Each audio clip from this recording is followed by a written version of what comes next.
started in a minute. I know I'm late. It's all right. Sometimes we got some difficulties, man. Get started, right? Sit tight.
Peace.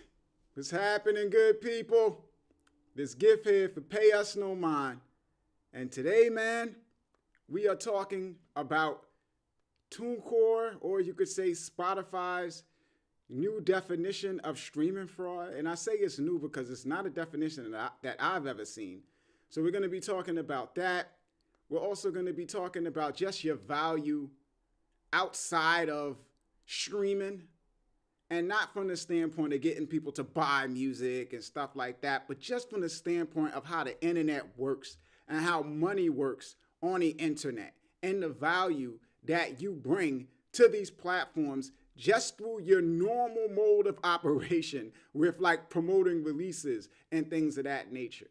So those are the topics that we're going to get to today, as well as maybe some stuff about like why there's been a proliferation and releases getting flagged and removed from not digital service providers, but from music stores, music stores, but from digital distributors flagging releases and everybody getting their releases removed from these digital distributors. Like, why is that happening? So we're going to talk a bit about that. All right. Now, as always, I'm going to check the system, make sure we good to go. You guys know how this go. I run my mouth about the topic at hand for the first 15 to 20 minutes. Then we get into the live chat where everybody get to ask questions and all of that good stuff. You can support the channel through super chat donations and becoming members and all of that good stuff if you so choose to. Not an obligation. We support it if you do, though, or click links in the description to products and services we recommend, or visit the Pay Us No Mind website. All of those things are welcome, all right, y'all? So let me zip it, check the system, make sure we're good to go, then we're going to dive in. All right, y'all?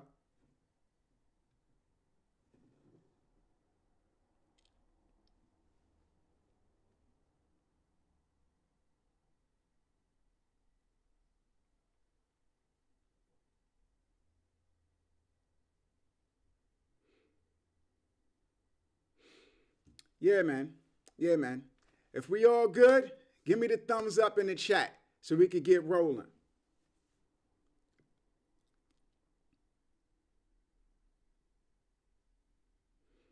Yeah, man.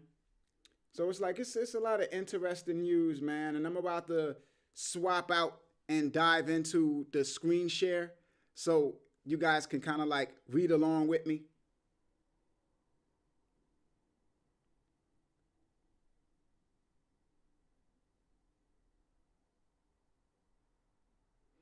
Yeah, let me just switch right quick.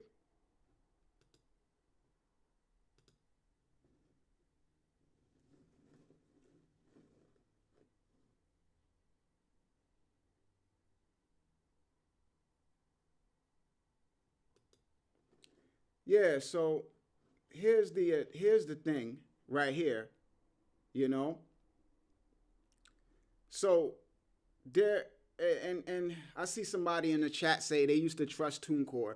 I mean, it's not just about being untrustworthy or anything like that, man. Because effectively, this is not their decision. This is not something that they choose to do. These are decisions that are being made by the streaming platforms and handed down to them. And we'll talk about that in a minute, man. But if you look at this, it says, "What is streaming fraud?" Like they sent this out. They sent this email out to everybody, just basically, seemingly trying to scare you out of streaming fraud mainly because of the fact that Spotify is now going to start penalizing digital distributors for streaming fraud. So if you get caught engaging in streaming fraud, Spotify will charge them like $10 per time they have it happen.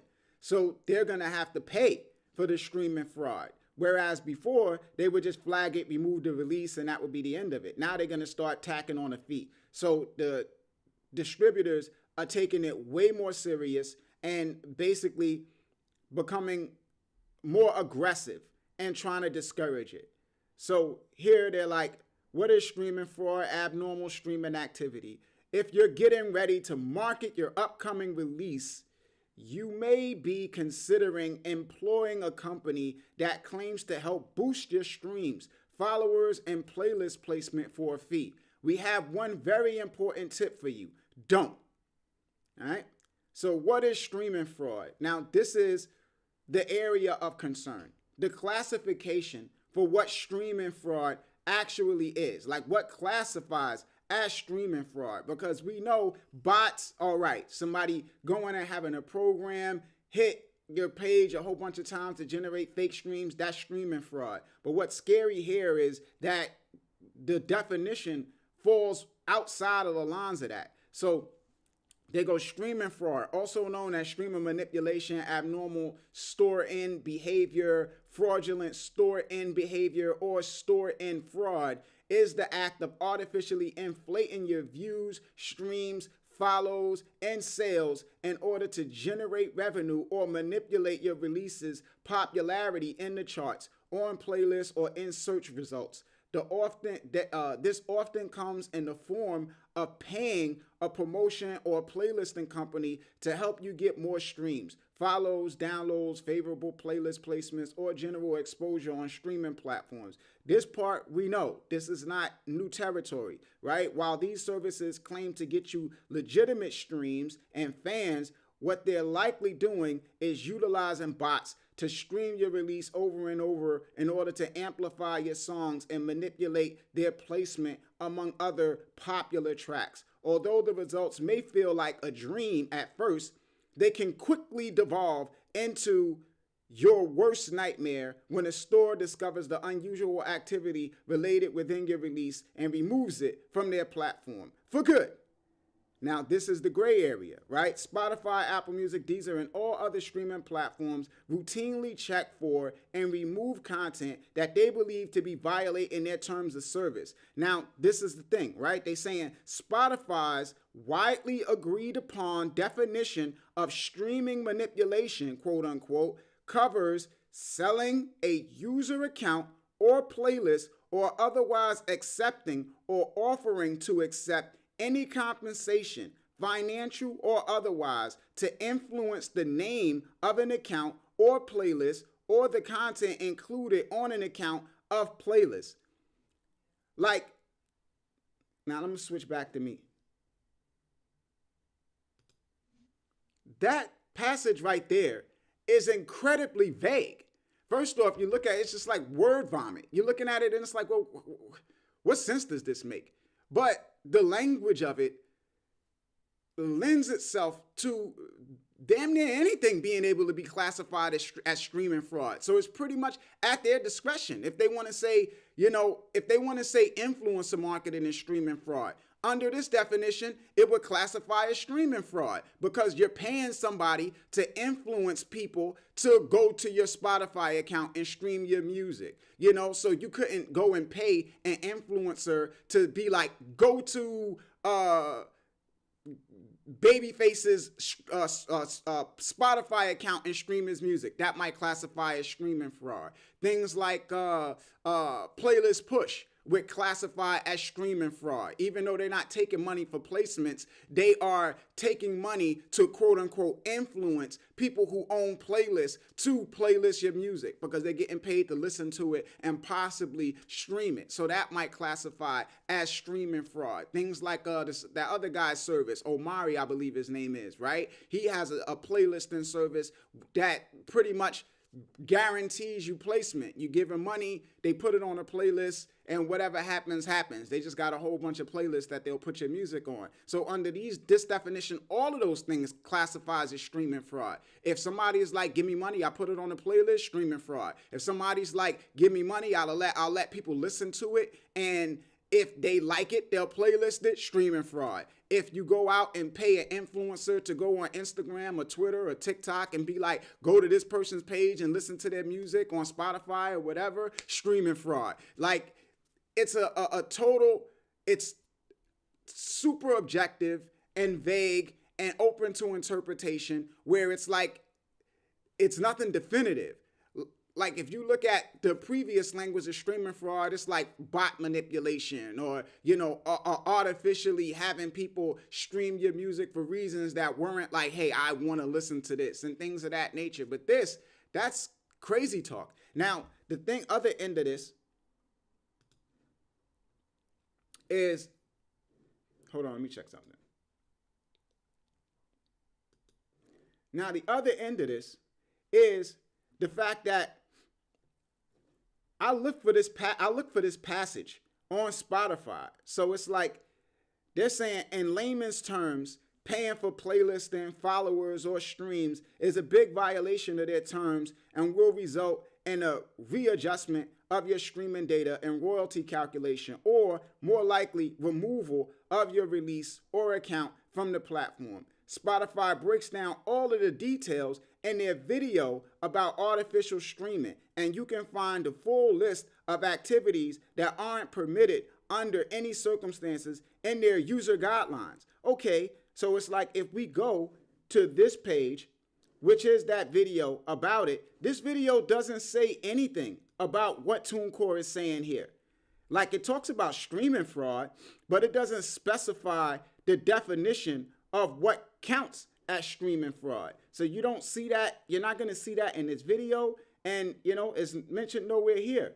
Now, if you look at the terms that they're directing you to and saying, go here and look for it, right? Like you go here and you say, okay, well, these are quotes. So it's saying streaming fraud, streaming manipulation. So we could copy this quote right here, because that's a quote. And we go here and we go Command F. It's nowhere. So Command F, you run a search for it. It's nowhere here. It's nowhere mentioned, streaming manipulation in their terms of use. If you do the same thing with any of these passages, selling user accounts, let's see if that pulls up anything.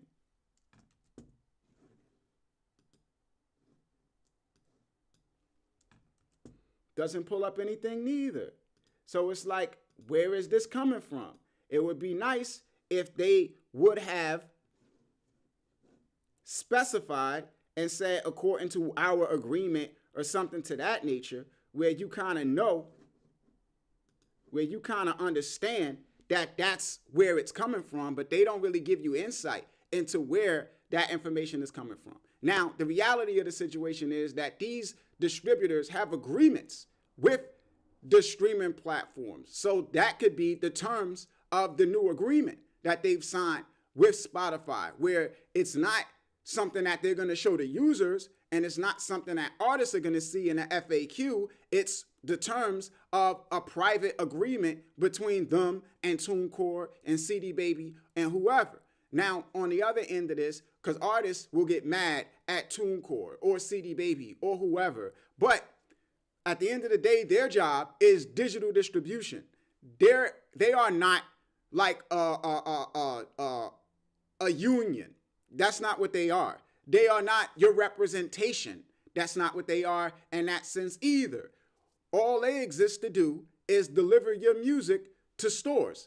So in this sense, for them to draw a line in the sand and be like, you know what, this is wrong, we're not going to support this, then that means what? That they say we're not going to distribute music to the stores? Then it's like, well, what's the point of using any of their services? They lose all of their clients if they decide to boycott these services and not distribute the music to them. So they effectively have to play ball because that is their business. You know, a record company, your label, things, those are the people that can be like, you know what, we're going to take a stand and pull our music off of this platform. Like they can make that decision because they got a dog in the fight. But the digital distributors, their whole thing is delivering your music to the stores. And you see that where it's like the head of Tunecore came out. He was one of the first people.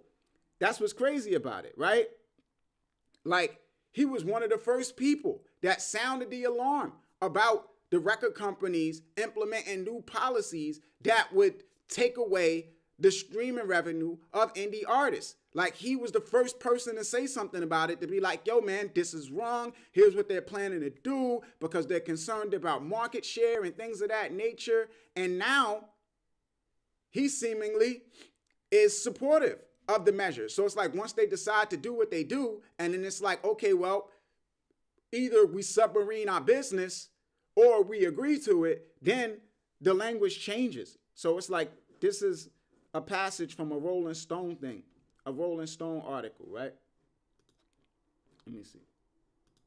So it's like this article, it's official, songs need 1,000 streams to earn. I'm going to skip all of that and try to find a passage. Are they going to let me see it? Or are they going to try to read? So they're going to make me, I was able to see it on my other phone, on my phone rather. But all right, whatever. They're not going to let us read it. But in this article,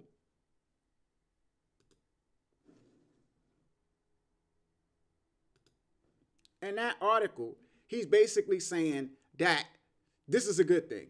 You know, this is a good thing. And they're encouraged by their discussions with Spotify in regards to Spotify doing something to like aid artists with like discovery. And I'm like, and what is that exactly? You know what I'm saying? Like they're not throwing out anything that Spotify is actually going to do to help artists get streams to like qualify for the threshold they're implementing. You know, they're just saying we're satisfied with whatever they said behind closed doors that we're not telling you, you know? And the only thing that they got is something that doesn't really help artists who need the help. So they got discovery mode, which, you know, Tunecore has now introduced in their new, I guess, program. What's it called? Tunecore, not advanced, but like, forget the name of it. But yeah, it's a new Tunecore program that they have. Accelerator, Tunecore Accelerator program. That's the name of it. Where they're saying, hey, we'll get you into discovery mode. But it's not something that they could just roll everybody into. Discovery mode is for artists that got like 10,000 streams or something to that effect, 5,000, somewhere around there. So you need thousands of streams to qualify to be able to get free promotion through Spotify's discovery mode. And the reality of that tool is all that is a hustle for Spotify to take 30% from you. So the whole thing is you want to get streams because you want to qualify so you could collect revenue and not be subject to the 1,000 threshold so you can make money. But the only way, really, if you don't qualify for the threshold, you won't qualify for discovery mode. So it doesn't even make sense. You know what I'm saying? So it's like if you qualify for discovery mode, then you're already making money and you're just giving them a discount. They're taking 30% from you. So it's just like to even highlight that as something that you should do is borderline idiotic, man. But it's like when you look at it and see also the fact that Spotify has services that they provide to artists. They have a direct advertising platform. They have the discovery mode feature that they want to shuffle everybody to. They have things that they make money from you doing. And this just highlights all of that. So it's like, what can you do?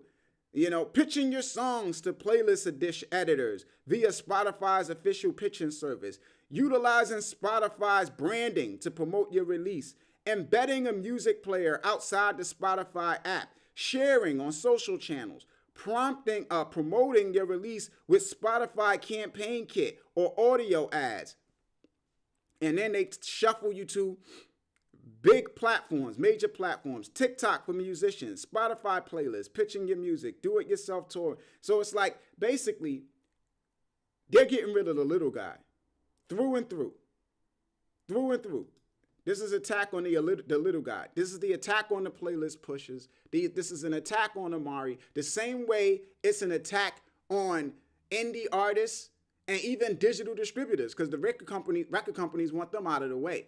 But this is definitely trying to get those guys out of the way, because with this rule, they're effectively saying you can advertise on Spotify, or you can advertise on Facebook and promote your music there, or you can advertise on TikTok and promote your music there. And anything else, we might just be like streaming fraud. You know what I'm saying? So, I don't even know.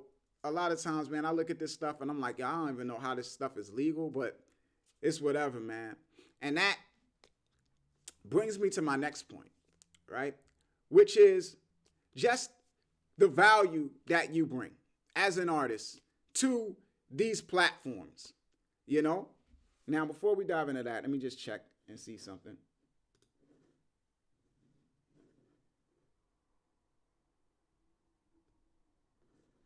Yeah, man. So it's like, let's talk about the value you bring to these platforms, man. Because recently I put up a poll too, man, where I asked artists, because I was considering, I was going to go on tour. Like, seriously, I was thinking about going on tour and like going from state to state, even going to different countries and like consulting artists in person, sometimes one-on-one, sometimes in group sessions, So I did a poll to ask if artists would be interested in something like that, or if they would prefer if I just did it online, So I'll show you guys the results of that poll.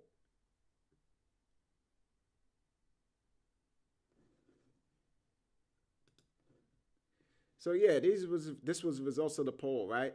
Thinking about teaching in-person classes, not just for music marketing, but digital marketing in general, which is a more transferable skill folks can use to get jobs and create their own businesses. Would start in New York. Yeah, I would start in New York because that's where most of the people who watch the channel live. I could also do it online, but that seems boring. Yeah, because, digital can be boring. Y'all let me know. But listen, 69% of people said they would be interested if I did it online.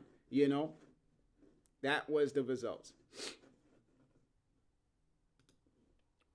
So what I'm going to do, though, is rather than putting up like a stale, or what I'm doing rather, right? Rather than putting up like a stale course where it's like you go and just watch videos, because that's boring for you and for me and the entire human race, right? What I'm doing is basically just one-on-one sessions, man. Like 3-hour sessions, or not 3-hour sessions. It's 3 hours, but like broken into 3 sessions. So like 1 hour per session, teaching pretty much everything that I know, but also being able to like chat with a person one-on-one and kind of like get where they're at with it, like how much they know, and then we start from what they know, as opposed to some general course that starts you from wherever, right? And then it's more conversational where they can ask questions and you can like build and things of that nature, and it's alive, right? Everything can shift. So that's what I'm doing, man, and that's up on the website now. It's a link to it in the description box. As far as the payment goes, I have Affirm now integrated into the website so you could break it up into payments. And the way that I'm doing it is it's not like a thing that's for like music marketing, where everybody wants to talk about music marketing. It's more of a transferable skill. Like I said in the other thing, the post on the YouTube community tab, it's about effectively just teaching digital marketing, point blank, period. Somewhat for the reasons of marketing. You can also create your own business around it, your own digital marketing business. But outside of that, it is understanding how the internet works. You know what I'm saying? Because the internet, what they say, cash rules everything around me, cream get the money. It's like the internet is dictated by ad revenue. That's what controls it all. And digital marketing and understanding how that works helps you understand how the internet works, how these websites make money, and the value that you bring to these websites, and also how to extract that value. So that's what I'm kind of like, that's what I'm offering to artists and stuff right now, man. Now diving into your value, right, as an artist and the value that you bring. What you have to understand with the internet and marketing and advertising and stuff like that is that you have something called CPM. And CPM stands for cost per mil, which is unnecessarily Latin for 1,000. That's what that means. It's Latin for 1,000. Why they just don't say 1,000, I don't know. But CPM, it stands for cost per thousand. And what that represents is the amount of money that advertisers pay to platforms like Spotify, YouTube, Facebook, Instagram per 1,000 times an ad appears. So you think like if there's a billboard on a highway, every time a car drives by that billboard, that's a charge. So every single car that passes by the billboard, every single time it passes by that billboard, it's a charge. Cha-ching, cha-ching, cha-ching. That's the way that works, CPM.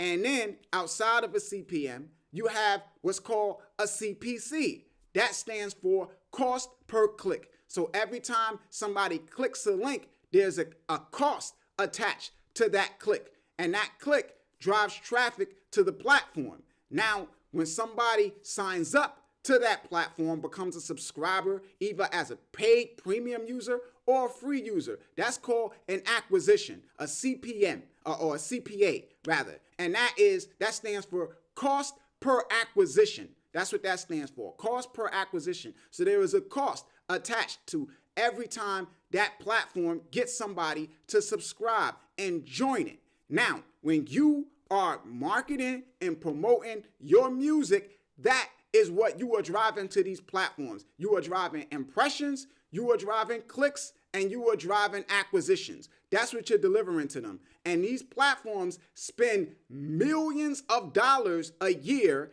getting impressions, clicks, and acquisitions. And through you, they're able to get it for free. Because you guys will go and you'll tweet and you'll say, check out my music on Spotify.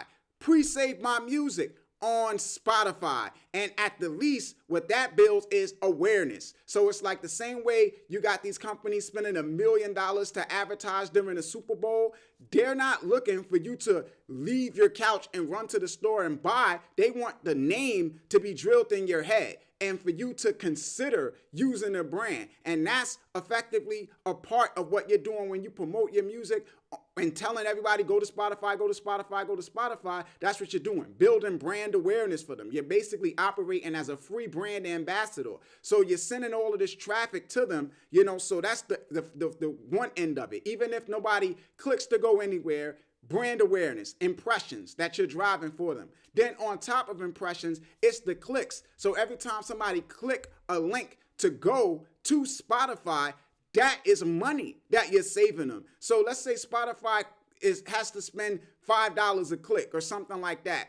Every time somebody clicks your link, That's $5 that Spotify saves from a user that they didn't have to pay for to get on their platform. Every time somebody comes to Spotify or YouTube or something like that through you and sign up, that is an acquisition that you saved them, you know? So that's the way that the internet works. It's CPMs, it's CPCs, it's cost per acquisition, it's lifetime, it's our customer lifetime value. These are the things that drive everything on the internet with all of these businesses. So it's like when they don't have people willing to do it for free, what we do right now, we're trying to get people to Spotify to stream. It's called affiliate marketing for a lot of other platforms where you get a kickback when you do this type of stuff, you know? So it's like Apple Music, which is, you know, less popular than Spotify. They have an affiliate program. Now you got to qualify for it, but they have one. Amazon has one. All of these different platforms. So it's like, and that's the silly thing, right? Artists don't send people to the places that have affiliate platforms. They always sending everybody to Spotify, you know? Now, the reality of the situation is, and this speaks to something else that we're doing with like the Pay Us No Mind music streaming platform that we got coming, or not music streaming platform, but it's kind of like a Smartlink versus plus like a music destination, just a mixture of things, you know? But it's like the big thing is the fact that, like I said again, you drive revenue for these guys, no matter what, just by the visit. If you get somebody there, that's money. Either it's an acquisition where that person signs up and creates an account, or it's revenue because they run ads to that person and they monetize the view. Now, despite the fact that you've made money for them through building awareness on social media by telling everybody Spotify, Spotify, Spotify, and driving traffic to their platform and driving acquisitions, they don't pay you for none of that. You don't get paid for clicks. You don't get paid for visits. You get paid for qualifying streams. And that is key. Qualifying streams, because they only pay you when somebody streams your music for at least 30 seconds. So you can get 1,000 people to come to Spotify. But if none of them stream your music for 30 seconds, you make $0. But they've made money off of those visits. You hear what I'm saying? And that is how you kind of get pimped to a great effect. You drive all of this traffic and then they say, we'll only pay you if this, that, and the third. But they're not paying you for what makes them money. They're paying you based on whatever the hell they feel like paying you on. You know, that's the reality of the situation. And then when it comes to the streams, it is levels to it. Because first off, not everybody has Spotify accounts. In fact, most people don't. And I stated this before. Most people don't have Spotify accounts. And then out of the people that do, most have free accounts, so they can't stream on demand. So most of the people that you're sending there can't stream your music. So you are not just doing it for free, but a lot of you are spending money advertising. You're running Facebook ads. You know, you're doing all sorts of stuff to drive traffic there. And then most of the people that get there can't stream. So this is why the thresholds are really unfair, because the fact that somebody doesn't get 1,000 streams isn't related to even their level of popularity. It's related to how that person feels about Spotify. So I got 10,000 fans, but they're not Spotify users. Well, I can't get people to listen to my music on Spotify, right? If I got one person that's a Spotify user and he listens to my music, I deserve to make money because that user values my music enough to stream it there, you know? But I've got no control over who uses Spotify and who does not. Now, going back to what I was saying about the value, right? The reality of the situation is we are kind of conditioned to focus our attention on the things that aren't the things that people are making all of the money from. So it's like they are making money off of your music and your traffic through advertising. And then they tell you that you need to make your money from people streaming your music or selling something to people. Oh, because you got some people that's saying, oh, streaming revenue, it's insignificant. It's pocket change. That's what it should be. You should be selling stuff. But listen, man, it's not easy. Let's just say that to sell people anything, let alone music that is already for free. Selling music today is the equivalent of setting up shop at a beach and selling cups of sand. That's what selling music today is the equivalent of. You know what I'm saying? So it's like you can't effectively sell music. You have to sell friendships. So you're not talking about basically somebody creating a product and saying, hey, here's something that you want. Buy it because you want it. Because in those circumstances, you just sell something and if people want it, they buy it. With music, you're talking about years of development and massaging people and creating relationships to get people to buy something. So by the time people start making money, by the time people create a product that they can actually sell, they've already spent themselves into a hole that they are now going to have to dig themselves out of, right? But what I look at, I'm like, and with the platform that we constructed is, it's like, just monetize the traffic, basically. So it's like you are marketing and advertising your music and things of that nature. When you get people to visit a platform, that's revenue through the ads, no matter what they do when they get there. So I'm like, okay, cool. Well, create monetizable smart links. Even if you want to send people to all of these different platforms and stuff like that, you know, we work with artists, we create a smart link for you, we throw some ads on it. Now, when people visit that page, you make money. You know, creating music destinations where you can have a page, have your video, have your lyrics, have your song information, things of that nature. Also have a sign up form, gamification, all of these things, and ads. So all you got to do is get people there and boom, you make money, because that's where the money is. The money is in advertising free, where you're saying to people, you don't have to do anything, just pay attention. That's why they call it the attention economy, because all people have to do is look.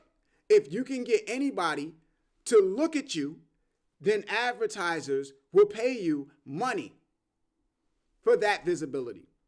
That's why the Super Bowl makes so much money. Millions of people are sitting home in front of the TV on Sunday like this, watching the game. And because of that, $1 million per commercial. You know? Now, I'm going to check the chat room, see what y'all up to in there, and we're going to shout people out, take questions if you got them, things of that nature, man. You know, again, it's a link in the description box to the one-on-one chats if you want to do that. It's also a link in the description box to the platform. You could join it, sign up. You know, we're going to try to work that out, good people. All right, y'all? So let me see what's good.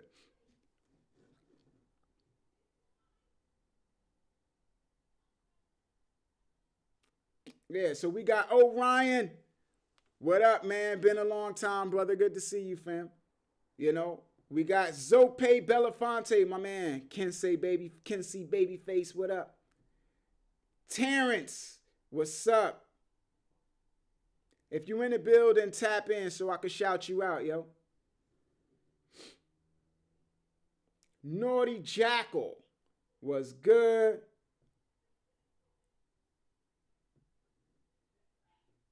Crystal Clear Media, what up? 005 Dynasty was good, man. You know? So let's see what's up.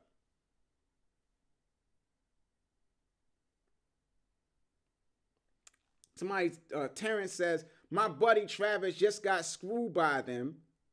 Spotify never contacted or said anything. Tunecore only said streaming fraud. I think they stealing artists' money. Nah, they're not stealing. That would just be silly to do. But the reality of the situation is it's scale. So basically, if you run a company, you are doing kind of like a cost calculation where you're like, well, how much is it going to cost us to address each artist issue? And if it's too expensive to do it, then they're not going to do it. So, and this is something that we're seeing more and more with the proliferation of bots. It's not just like bots from a spamming perspective. It's also bots from the perspective of like customer service. So it's like Google is good for this too, where if you violate a particular policy, they do not allow you to talk to a customer service rep. Like, you will only get a bot.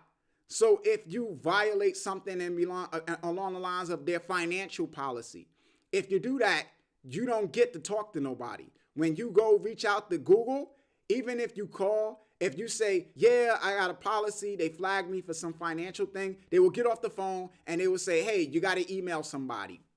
And that's it. So they do that with a lot of the different other policies that they have. If you violate them, then it's just a matter of bots. And if you can't work it out through the bots, then that's it for you. Your account is just effectively shut down by default. So a lot of these digital distributors are operating the same way. So if your account gets flagged for streaming fraud, it's like, we don't even have anything to say to you. We're not going to spend money paying a customer service rep to talk to you. We're just going to direct you to this bot. And every time you email us, you're going to get this bot, unless you have some degree of influence where you could go to social media and complain about it. And if you go to social media, complain about it, and it catches wind, then we might address it. But if not, then we'll just ignore you and leave it at that. So that's kind of what's happening. They are kind of like prioritizing to a great effect, saying, here's who's worth responding to, here's who's not.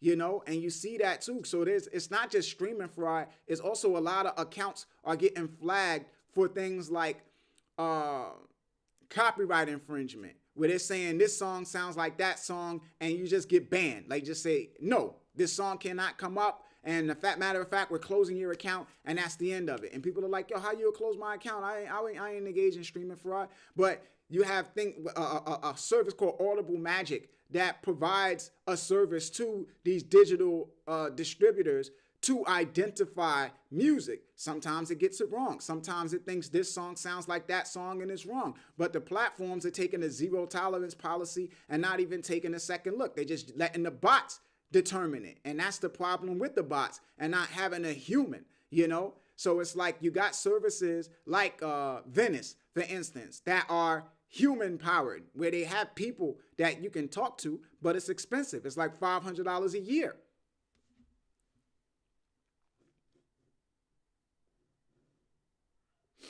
Yeah. So Orion said, what would you do? And thank you for the donation, brother. I'm going through the chats now, so I'm seeing this stuff, man. Thank you for the donation. I appreciate everybody that chooses to dig in their pockets and support the channel, man. It's much love. We're going to start highlighting y'all too, man. Like, create a section just to appreciate the people who decide to donate to the channel to support, man.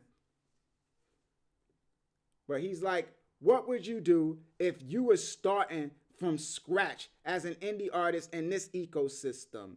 You have good music and access to a customer relationship management, want to build brand over money. What I would do, listen, man, that's a complicated question, because it's like the reality of the situation is, if you are creating a business, and that's what you're doing with your music, you're creating a business, it's all about creating demand. That's the first step, is creating demand. Now, when you go and start the process of creating demand with social media and stuff like that, then you can get in the wheelhouse of, okay, well, now how do I leverage this demand that I have? And when you're at that stage where you're just trying to figure out how to leverage the demand, then you could have your own website.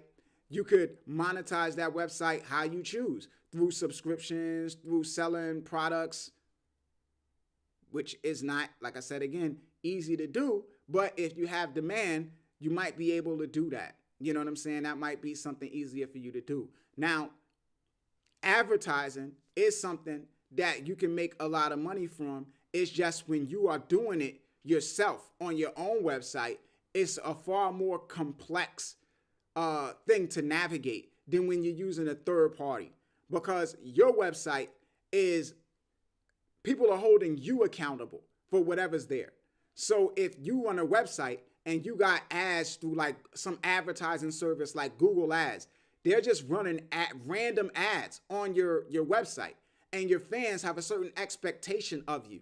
So if you are let's say you're like a wildlife advocate or something like that, and they go to your website and see an ad for fur coats, they're gonna lose it. And they're gonna be like, oh my God, how could he have advertising on his website for fur coats? He's supposed to be an animal rights advocate, and it's gonna be a nightmare. So it's like doing it on your own website becomes more of a direct relationship type of thing. You know, that's more sponsorships and partnerships with brands and things of that nature, where it's like, here's a animal advocacy group that I'm partnering with. Here's these vegan products that I'm advertising or whatever. So it becomes that type of thing that you got to do if you have your own platform. But the reality of the situation is probably going to be way more money in that if you can manage to pull it off than like selling anything, you know.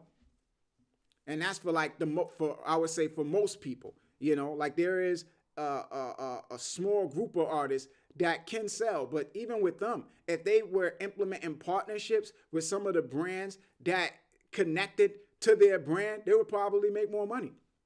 You know, some of these bohemian artists who rap about or sing about, you know, like the neo soul stuff, the mood rings and the afros and stuff like that. If they partner with clothing brands and, you know, people who sell that kind of jewelry, the opal bracelets and stuff like that, and we're basically selling that stuff on their website or wearing it, like modeling it and linking to it, they would make more money from that than they would from trying to get people to buy an album.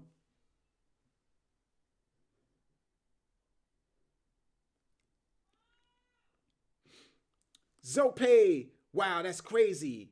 Just like YouTube, seems they're going back to their traditional model of education and information, like content that offers benefits and evergreen content is now more valuable than gossip.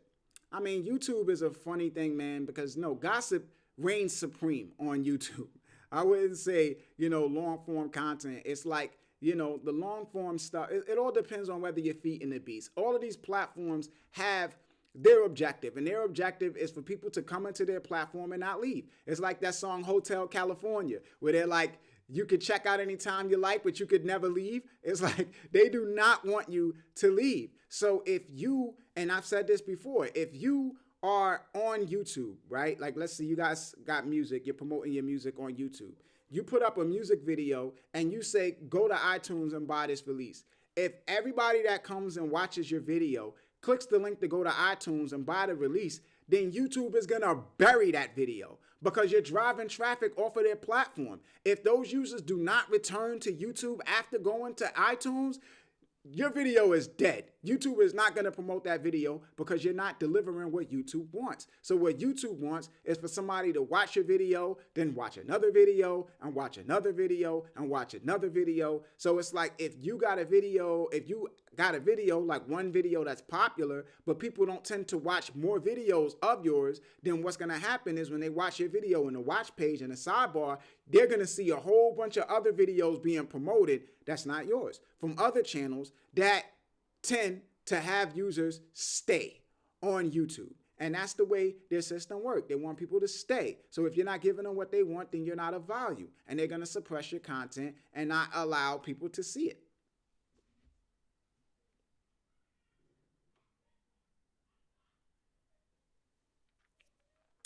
Zope, people who watch gossip channels mostly don't buy from advertisers because most are in certain economic class. I mean, the reality of the situation is that's not true because a lot of people who are into gossip are affluent women. You know what I'm saying? It's like you got, because we have this perception, you know, where you look and you say, oh, this is ghetto stuff, you know, where people are cursing and fighting. Because I know when you talk about gossip sites, you're kind of talking about, you know, Shade Room and things of that nature, right? But these are people who are like school teachers, right? Like those young girls and stuff like that that you see who are school teachers, people who work at corporations even, like people who work for Vibe and BET and things of that nature. They're on They're into the shade room. They're in these places consuming this content about Beyonce breaking up with this guy and that, and oh, Papo, all of this different. They're consuming it the same way the people from the hood are consuming it. They're all entertained by it, you know. So it ain't just one section of poor people who can consume this stuff, you know. And the reality of the situation is, they have the time to consume it because poor people tend to have more intensive jobs. So it's like, people work at Walmart or Target or something like that where they have to be stocking shelves or working a cash register or something like that. They don't have idle time to just be like on their phone. They might, you know, check it every now and again while they at work, but they can't just be on there. Somebody that got like an office job where they sitting at their desk and they got a cubicle or something like that, they can literally be on Twitter, Instagram, whatever, for the whole time they're at work.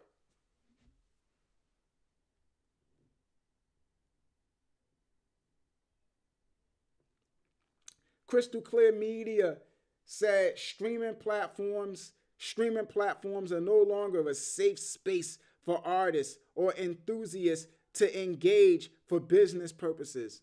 It's not, man. I mean, the reality of the situation is they were never that, really. I mean, it's just a company came up with an idea to make money, and it worked because it made things easy for people. Because that's the thing with consumerism. Convenience is king. You know, so it's like pay $10, gain access to unlimited music. Artists, hey, you don't have to get people to buy into you as an artist or love your music. All you got to do is get them to listen to it and you can make money. And that is what made Spotify iconic. That simple proposition. Because the reality of the situation is it all goes back to like a statement that I read on the internet, I believe, a long time ago, where somebody was like, if you do something that people are willing to pay you to do, you have a career. If you do something that nobody's willing to pay you to do, you have a hobby. So the vast majority of artists were hobbyists. Nobody would pay them to do music. Nobody would listen to the music and dig in their pocket and be like, here's $5 for this song or anything like that. And Spotify was like, nah, they don't need to. If you can get them to come here and just listen to it, then you win. So it allowed people to monetize something that nobody would be willing to pay them to do. And that's why you have all of these artists who really aren't even musicians to a great effect. They're just people who see an opportunity to make some money. You know, like, well, damn, I could record a song and just throw it up there. And, you know, if people listen to it, I get paid. Sounds like a great deal, you know, or I'll just flood the platform with more music. If I'm only making $10 and I can make $10 per song out 100 songs, $1,000, like, you know, this is the way people were thinking. And this is why, or this is the justification that they're trying to give for implementing this threshold to say, hey, we need to kind of like turn off the faucet to a great effect. It's too much music coming in, people juicing the system, and Spotify specifically cites that in their statement on the threshold. They're saying, oh, artists are abusing the system by flooding the platform with releases and trying to basically make money through committee, you know, where you have a bunch of songs making a little bit of money and collectively they make a lot of money. And they created this thing to specifically target artists doing that, you know. And the digital distributors aren't innocent in this because they basically sold people a pipe dream. You went to a lot of these platforms and they were telling artists, make money, you know, sell your music, all of this different type of stuff. It wasn't like a level-headed kind of, you know, we provide the service, we'll get your music in stores, you know, and that's it. It was selling a dream of success, fame, money, and artists like, ooh, I'm gonna put my money in music in stores and blow up, get paid. And then they put their music in there and they like, damn, what's happening? You know? So, yeah, man.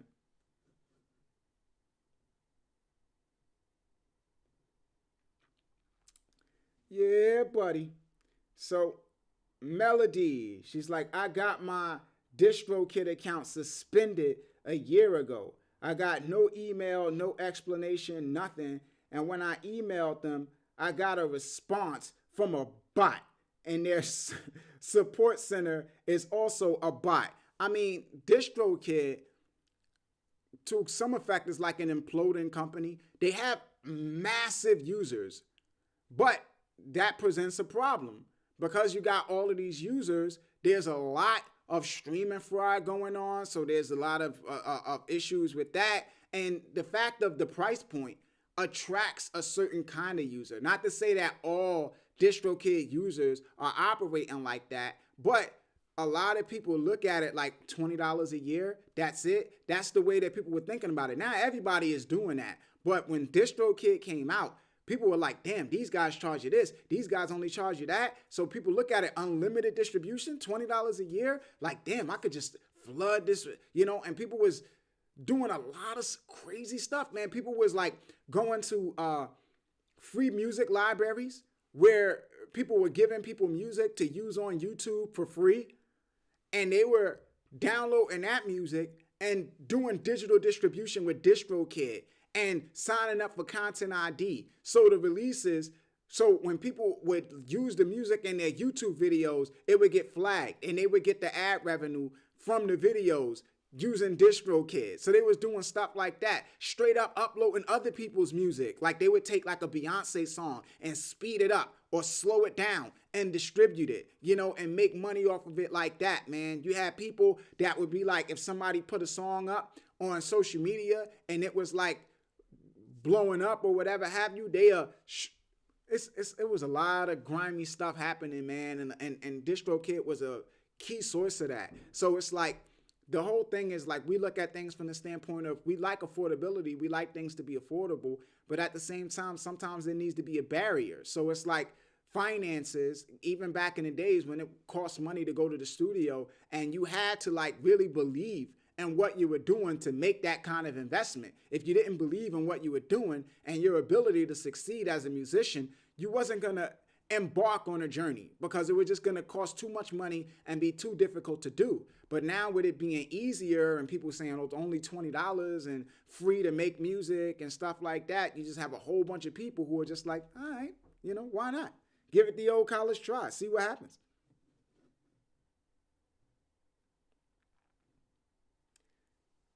Drake says, I remove all music from Spotify that I had 5,000 monthly listeners. Man, listen, it makes sense, bro. But I would say, you just got to make sure you got a plan. Have a plan. Right? Drake says, if all artists would do this and not pay for Spotify subscription, something would change. But till then, nothing will change. I mean, the big thing is divide and conquer, and also shaming. So it's a divide and conquer mixed with shaming. Everybody that makes money on Spotify is going to look at everybody that's complaining and say, you're a loser. Nobody wants to listen to your music.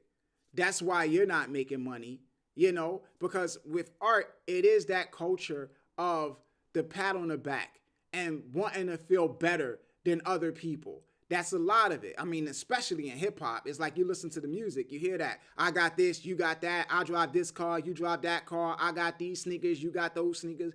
That type of language where it's like, aha, I'm better than you. So in this sense, if they're succeeding and you're failing, they're gonna, look at this guy. These guys ain't making money. Look at them complaining. We don't have solidarity like comedians do or even athletes do.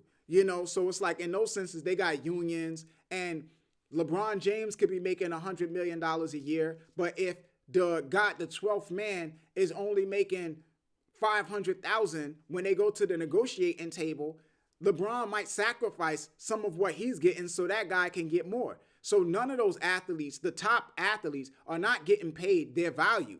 They get paid less than their value because they're trying to balance it out to make sure everybody gets something. And that's not something that musicians are willing to sacrifice. So it's like, you think Ed Sheeran and Taylor Swift and them care if you don't get paid from your streams? They don't care.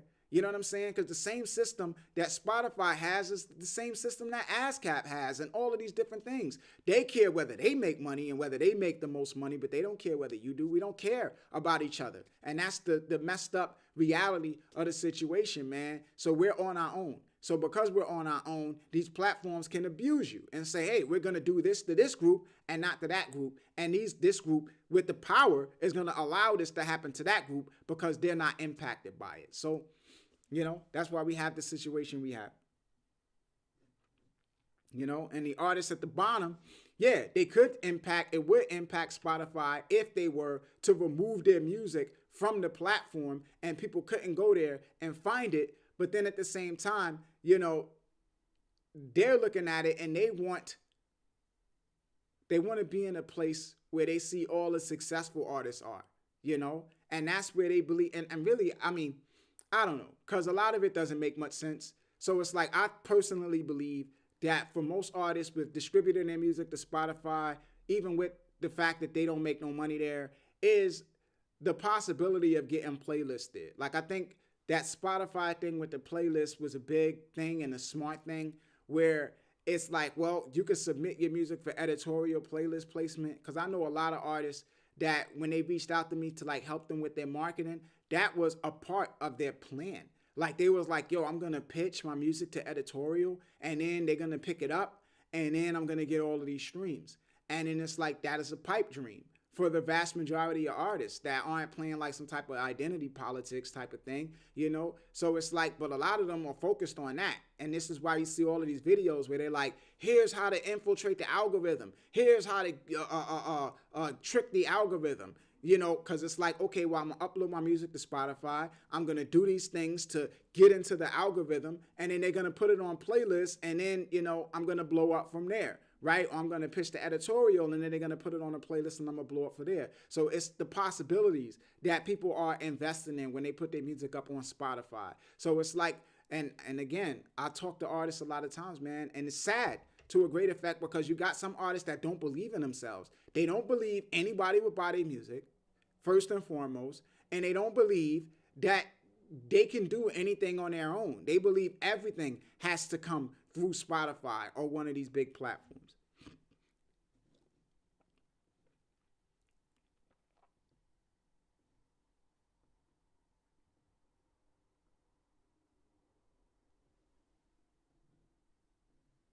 Yeah, man. Zope says, do you see Rumble being a better platform than YouTube in the future? Listen,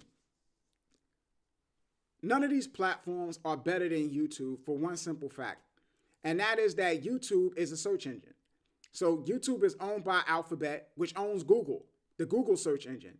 And the number one most used search engine in the world is Google. And the number two most used search engine in the world is YouTube. So that's why they win, because putting your content anywhere else is only subject to what you do. So if you have an audience, then you can tell your audience to go to Rumble and consume your content. And if you don't have an audience, then nothing's going to happen on Rumble. But on YouTube, you can upload something and get incidental activity where your video has Red Hat in it. And when people run and Google Red Hat, your video pops up. When people go to if somebody comes to YouTube and runs a search for how to clean red hats, your video might come up. And you might get a little bit of traffic just because of the keywords. And a lot of artists, they can look at their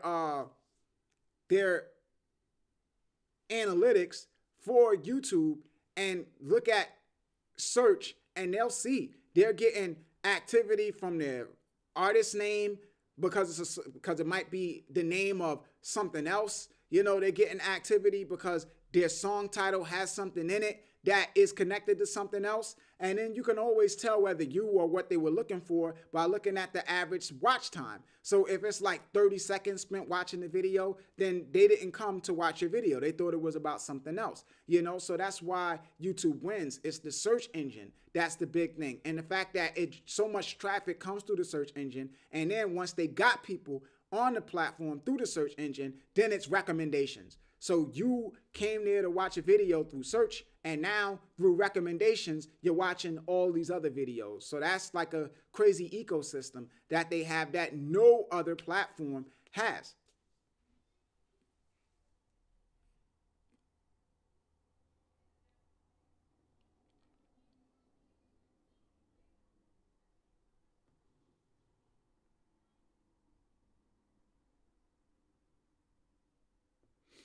Yeah, man. So let me see.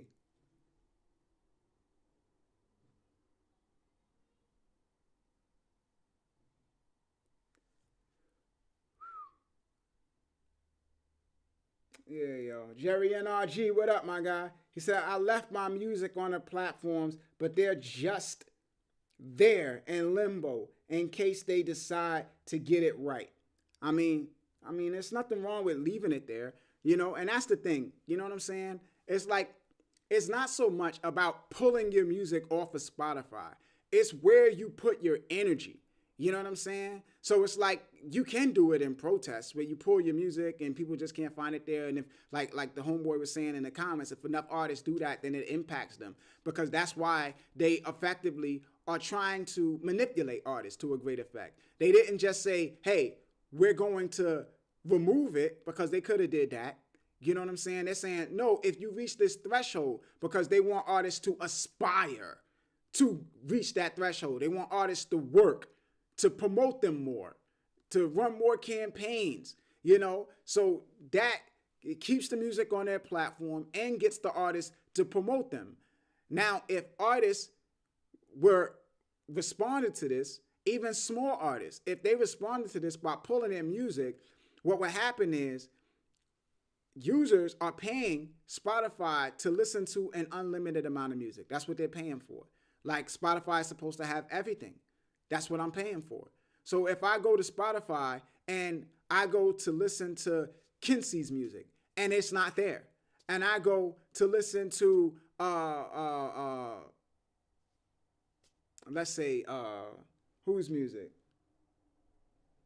Big Bank Reed. Thank you for the donation too, my man. I really appreciate you, brother. But yeah, if I go to Spotify to listen to Big Bank Reed's music, man, again, if it's not there, I'm like, damn, they ain't got it. And I end up on SoundCloud or YouTube or some other platform that has it. And when I get there, then now I'm building a library there.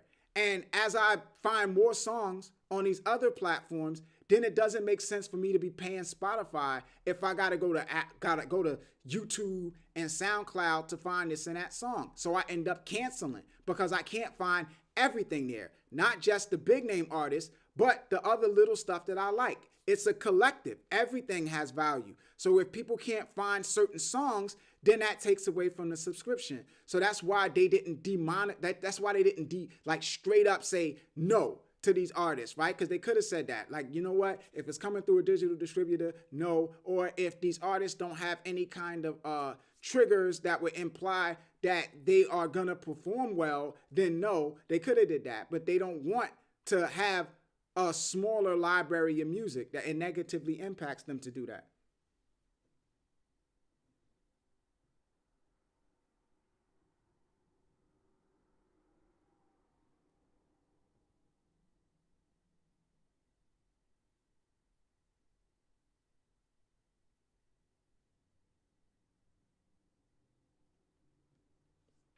Yeah, man. Yeah, yo. So yeah, we got links in the description box to products, services that we recommend. Also, I'm going to reiterate the fact that I'm offering digital marketing courses, or classes rather, one-on-one digital marketing lessons, where it's basically me and you, an hour session, 3 sessions, and you could take that information because it's basically me relaying, because I advertise for people. Like, I got clients like airlines and stuff like that I advertise for. And again, it's not just about being able to leverage it from the standpoint of promoting your music, but also from the standpoint of running a marketing business. You could do that, as well as just understanding your value and the ecosystem of the internet, and being able to kind of like arm yourself with information when you are negotiating with either sponsors or anything to that effect. And the price point can be broken up into payments for those who, are having an issue there. But yeah, that's an option. So it's a link to that in the description box. As always, y'all can hit me up at Pay Us No Mind on Twitter if you have any questions about any of this stuff, or at Pay Us No Mind on Instagram, payusnomind@gmail.com. This is Gift signing off. Pay Us No Mind. Peace, good people. One. Y'all be good out there. Got a fast car.